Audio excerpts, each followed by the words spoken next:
Ya Pak, sebelumnya Assalamualaikum warahmatullahi wabarakatuh. Waalaikumsalam warahmatullahi wabarakatuh. Terima kasih sudah datang di acara ini. Kami dan beserta jajarannya ingin menanyai masalah dampak paham Jabariyah dan Qadariyah terhadap etos kerja seorang muslim, Pak. Nah, seperti itu. Nah, di sini mungkin yang pertama saya tanyakan adalah apa saja sih Pak dampak menganut paham itu terhadap etos kerja seorang muslim. Nah, seperti itu. Langsung jawab. Iya. Oke, baik, terima kasih Mas Aska CS sama teman-teman ya. Iya. Memang dalam ilmu kalam itu banyak aliran. Ada Maturidiyah, Mu'tazilah, Asy'ariyah, salah satunya ada Jabariyah dan Qadariyah. Memang aliran Jabariyah dan Qadariyah itu kayak langit dan bumi. Langit dan bumi maksudnya apa? Bertentangan itu. Kita pertama bicara Jabariyah. Jabariyah itu salah satu paham yang dia itu tingkat pasrahnya itu sangat luar biasa. Sampai-sampai dia itu menghilangkan yang namanya ikhtiar atau usaha. Ya. Semuanya itu sudah ditentukan sama Allah, sudah ditakdirkan sama Allah. Jadi kita sebagai manusia itu nggak punya kehendak apapun. Hidup itu bukan kita dalam hidup ini nggak bisa memilih, tapi dipilih. Misal Mas Aska sama teman-teman duduk di sini itu karena apa? Ya udah ditakdirkan sama Allah. Ini bukan pilihan kita. Terus sekarang kalian kuliah di UIN Raden Mas Said itu bukan pilihan kalian, tapi memang dipilih oleh Allah. Takdir berbicara kalian kuliah di UIN Raden Mas Said. Jadi yang paling penting aliran Jabariyah itu apa? Kita sebagai manusia nggak punya kehendak apapun. Kita hanya bisa menjalankan apa yang ditakdirkan Allah. Kalau dianalogikan itu kayak wayang. Teman-teman tahu wayang kan? Dalam perwayangan itu ada dalang, ada wayang. Nah, manusia itu diibaratkan kayak wayangnya. Tuhan itu seperti dalang. Jadi dalang mau menggerakkan ke kiri, wayang ikut ke kiri, ke kanan, ke kanan. Dibuang, wayang pun akan dibuang kan gitu. Nah, manusia menurut orang Jabariyah itu seperti itu. Nggak punya kehendak apapun. Nah, terus yang kedua ada aliran Qadariyah ya. Qadariyah itu berbeda dengan aliran Jabariyah. Qadariyah ini lebih menekankan bahwa manusia itu punya power, punya kekuatan untuk menentukan jalan hidupnya. Jadi dia tidak pasrah sepenuhnya. Maka dalam aliran Qadariyah ada istilah free will, bebas berkehendak. Kita bebas mau ngapain aja gitu. Jadi kalau kita analogikan kayak gini, Allah menciptakan kita, selesai. Nah, kita terserah mau ngapain aja itu bisa. Seakan-akan kita dalam keseharian itu nggak butuh lagi yang namanya campur tangan dari Allah gitu. Itu orang Qadariyah. Berbeda dengan orang Jabariyah tadi. Jabariyah itu semuanya itu sudah diatur sama Allah. Kalau orang Qadariyah enggak. Kita sama Allah diberi kebebasan untuk berkehendak, memilih dan sebagainya, punya free will. Nah, kalau orang Jabariyah itu terkenal dengan istilah teosentris. Jadi semua pusatnya itu Allah. Teosentris kan. Tapi kalau orang Qadariyah itu namanya antroposentris. Semua berpusat pada manusia. Seakan-akan Tuhan nggak punya campur tangan, nggak punya keterlibatan dalam kehidupan sehari-hari kita. Itu orang Qadariyah. Kalau Jabariyah teosentris, kalau orang Qadariyah namanya antroposentris. Nah, kalau kita kaitkan dengan etos kerja, meskipun saya basicnya bukan di bidang ekonomi ya, yang saya pahami di sini etos kerja itu salah satunya semangat kerja gitu ya. Benar apa enggak? Bisa diartikan seperti itu? Iya, Pak. Oke. Kalau dari sudut pandang aliran Jabariyah, ya mungkin sekarang aliran Jabariyah itu nggak ada, tapi cara berpikir seperti orang Jabariyah itu akan tetap ada. Cara berpikir semuanya pasrah itu. Nah, kalau dalam etos kerja itu tentu kurang tepat. Jadi ketika nanti kita mau usaha, kita nggak jadi. Kita mau usaha keras itu anggapannya cuma-cuma karena semuanya jadi ditentukan sama Allah. Kalau Allah bicara kita gagal, ya udah gagal. Kita mau usaha sekuat apapun, mau ikhtiar seluar biasa apapun itu hal yang mubazir gitu. Itu orang Jabariyah. Karena dia terlalu pasrah kepada Allah tadi itu.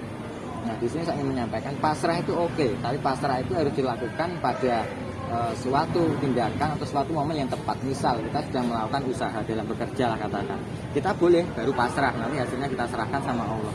Nah, jangan sampai kita pasrah sebelum melakukan apa-apa, itu kan kesalahan. Jadi kita menjadikan kambing hitam itu takdir Allah itu. Mau kita belum ngapa-ngapain udah semua udah diatur sama Allah gitu. Nah, kalau semua kayak gitu ngapain sekarang kalian belajar ekonomi, kuliah, kan nggak penting, semua udah ditakdirkan sama Allah. Nah, itu kelemahannya orang Jabariyah, dia terlalu pasrah. Pasrah itu nggak salah, tapi pasrah harus diterapkan pada posisi yang tepat, khususnya dalam bidang masalah ekonomi ya, atau kita semangat bekerja gitu. Ya udah, kita pasrah ketika sudah melakukan pekerjaan usaha dengan baik, kita bisa pasrah. Nah sekarang yang apa tadi qadariyah. Nah qadariyah itu juga baik, kita dituntut untuk berusaha semaksimal mungkin meskipun kita tahu bahwa Allah sudah mentakdirkan apa yang akan terjadi dalam kehidupan kita. Nah tapi salah satu kelemahan dari orang qadariyah itu apa? Dia seakan-akan nggak pernah melibatkan Allah dalam kehidupannya sehari-hari. Contoh dalam bekerja. Oke, kita yang bekerja, kita yang bangun pagi, pulang malam, lembur dan sebagainya itu kita. Tapi di samping itu kita harus melibatkan bahwa setiap apa yang kita lakukan itu nggak terlepas dari apa yang Allah takdirkan untuk kita.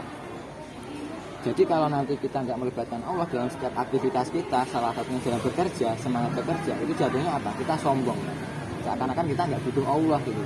Padahal jelas bahwa manusia itu diciptakan oleh Allah dan yang menciptakan seluruh perbuatan manusia itu juga Allah tadi itu. Tapi kita sebagai manusia dibekali akal, kita dituntut untuk yang namanya ikhtiar, berusaha dan sebagainya, semangat bekerja dan lain sebagainya. Tapi ketika kita semangat bekerja, jangan sekali-kali melupakan bahwa Allah selalu memberikan intervensi, ikut campur tangan dalam apa yang kita lakukan. Nah, jadi itu kalau orang Jabariyah itu nanti kita semakin kita nggak punya semangat untuk berusaha, bekerja dan sebagainya karena terlalu pasrah. Tapi kalau orang Qadariyah dia terlalu sombong karena usahanya nggak pernah melibatkan campur tangan dari Allah tadi itu sendiri. Nah, mungkin itu yang saya pahami terkait dampak aliran Jabariyah dan Qadariyah terkait etos kerja. Nah, jika memang ada yang perlu saya tambahkan atau belum dipahami bisa ditanyakan sekali lagi atau gimana saya kembalikan ke teman-teman Mas Aska CS. Oh iya. Nah kalau itu tadi kan intinya jadi di Jabariyah itu kita pasrah gitu ya Pak, tanpa usaha. Terus di Qadariyah itu kita mengandalkan usaha gitu, nggak pernah yo mungkin berdoa atau gimana mengharapkan sesuatu gitu. Nah, mungkin kasih Pak ada dampak positif ketika kita sedikit menganut paham Jabariyah ataupun Qadariyah gitu. Nah, ada dampak positifnya di etos kerja seperti itu Pak. Pasti ada. Kalau dalam Jabariyah kan jelas kita melibatkan campur tangan Allah tadi itu kan ada pasrahnya kan. Ya. Meskipun kita semangat, kita bekerja melakukan seluruh usaha yang untuk meningkatkan etos kerja itu, tapi di dalam itu kita masih melibatkan Allah. Contoh berdoa, kita tawakal, kita pasrah, itu semua akan memudahkan dalam kita beretos kerja, semangat dalam bekerja tadi itu. Tapi kalau orang Jabariyah, bagusnya apa? Kita semangat dalam melakukan ikhtiar usaha tadi itu. Yeah. Tapi jangan sampai lupa melibatkan Allah di setiap apa yang kita lakukan, tindakan-tindakan kita. Yeah. Pasrah menurutnya orang Jabariyah itu wajib. Bagi seorang muslim kita wajib punya sikap pasrah kepada Allah. Untuk Qadariyah, yang namanya manusia itu wajib yang namanya ikhtiar. Nah, bagusnya Qadariyah dan Jabariyah itu kayak kedua kaki kita yang selalu beriringan. Gitu. Jadi ada sisi-sisi positifnya dari kedua aliran tadi itu. Jabariyah punya, Qadariyah punya. Kekurangannya juga ada. Kalau kekurangan Qadariyah tadi apa? Sombong nanti jatuhnya. Kalau kekurangan Jabariyah apa? Dia nggak mau usaha, hanya mengandalkan pasrah. Nah, kelebihannya apa dari kedua itu? Nah, kita sama-sama tetap ikhtiar sebaik mungkin dan memasrahkan semua, bertawakal kepada Allah tadi itu. Ya. Jadi nggak ada istilahnya aliran Jabariyah ini salah, nggak salah. Tetap ada sisi positifnya. Ya. Makanya kan dalam ilmu kalam itu macam-macam ya, muncul Jabariyah, lalu muncul Qadariyah, muncul Mu'tazilah, itu semua untuk melengkapi, untuk menyempurnakan aliran-aliran itu. Semisal munculnya Mu'tazilah, itu kan terlalu menggunakan rasionya kan, dia terlalu menggunakan logikanya. Nah, lalu disempurnakan munculnya aliran Asy'ariyah. Jadi harus seimbang antara hati sama akal semacam itu. Nah, Qadariyah dan Jabariyah juga seperti itu. Ketika Jabariyah terlalu mengandalkan pasrahnya, Qadariyah muncul bahwa manusia itu juga berhak memiliki pilihan untuk berikhtiar lagi. Makanya seimbang Qadariyah dan Jabariyah. Tapi terkadang kita itu di momen-momen tertentu kan Jabariyah banget. Ketika kita sudah nggak kuat mikir ibadahnya, terus pasrah sama Allah kan gitu aja. Tapi ketika kita di sisi lain, semisal lagi semangat-semangatnya, seakan-akan semua bisa kita selesaikan sendiri tanpa ada bantuan orang lain. Jadi itu sifatnya fluktuatif lah, tergantung kondisi kita gitulah. Tapi yang paling penting adalah semisal ini bukan alirannya tapi semangat ruhnya dari Jabariyah dan Qadariyah itu yang harus kita ambil apa? Pasrahnya dan ikhtiarnya. Nah, mungkin itu Mas Aska dan teman-teman. Terus bagaimana sih Pak untuk ya kaum seperti kami lah, kaum milenial ini agar berada di antara tengah-tengah itu tadi, Jabariyah dan Qadariyah. Mungkin bagaimana sih caranya agar itu kita tetap di tengah gitu. Jadi enggak pasrah total atau enggak sombong total gitu dengan usaha kita gitu. Mungkin ada saran dari Bapak gitu. Kalau itu nanti mungkin kembali ke pribadi masing-masing ya. Yang penting kita sudah tahu ilmunya, Jabariyah itu seperti apa, Qadariyah itu seperti apa. Ya sudah, kita bakal tahu kok kapan kita harus pasrah, kapan kita harus usaha ikhtiar tadi itu. Ya. Nah, kalau emang waktunya kita sekarang misal lagi merintis usaha, ya kita harus ikhtiar, berusaha semaksimal mungkin. Tapi di samping itu kita juga harus memasrahkan semua kepada Allah tadi itu. Jadi harus yang penting tahu ilmunya dulu, nanti itu posisi tengah-tengah itu kita akan bisa ketika kalian tahu apa itu Jabariyah, apa itu Qadariyah. Nah, sekarang teman-teman udah tahu kan Jabariyah seperti apa, Qadariyah seperti apa.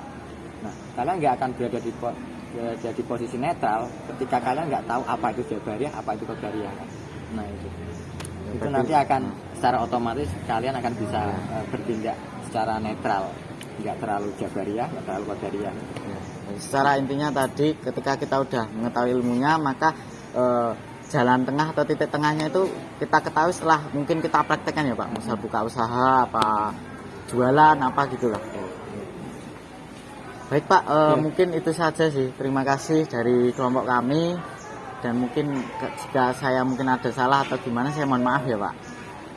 Ya, juga terima kasih juga saya sampaikan ke Mas Aska dan teman-temannya.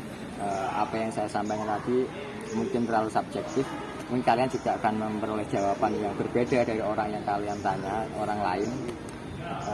Kurang lebihnya saya mohon maaf. Apabila ada kesalahan, saya juga mohon maaf. Sekali lagi terima kasih. Assalamualaikum warahmatullahi wabarakatuh. Waalaikumsalam warahmatullahi wabarakatuh.